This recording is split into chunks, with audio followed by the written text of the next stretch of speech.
Kota Palembang telah menerapkan pemberlakuan pembatasan kegiatan masyarakat level 2 karena kasus harian COVID-19 telah menurun. PPKM level 2 yang diberlakukan sejak 22 September lalu berakhir pada 4 Oktober 2021. Seluruh wilayah Kota Palembang kini masuk pada zona kuning atau resiko rendah penyebaran COVID-19. Hal ini menjadi salah satu penilaian turunnya level PPKM.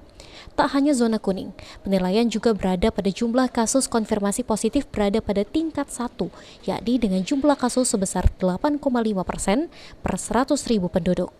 Kemudian tingkat kematian di Palembang juga masuk pada tingkat 1 dengan jumlah sebesar 0,93% per 100.000 penduduk dalam satu pekan.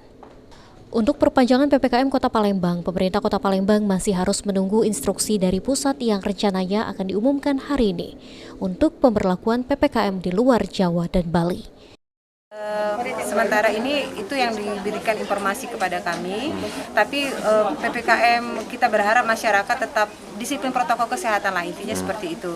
Jadi jangan sampai karena misalnya sudah zona kuning sehingga kita sudah mulai kendor memakai masker gitu kan, mulai kerumunan atau tidak menjaga jarak ya. Dan harapan kita tentu protokol kesehatan itu tetap ya kita jaga, karena kondisi Kota Palembang sekarang ini kan masih sekitar 38% yang mendapatkan vaksin dan kita masih di zona kuning.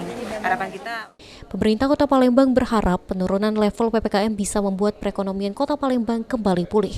Saat ini, operasional usaha dan kegiatan masyarakat sudah diberikan kelonggaran, namun tetap dengan menerapkan protokol kesehatan yang ketat. Aprianto, PAL TV.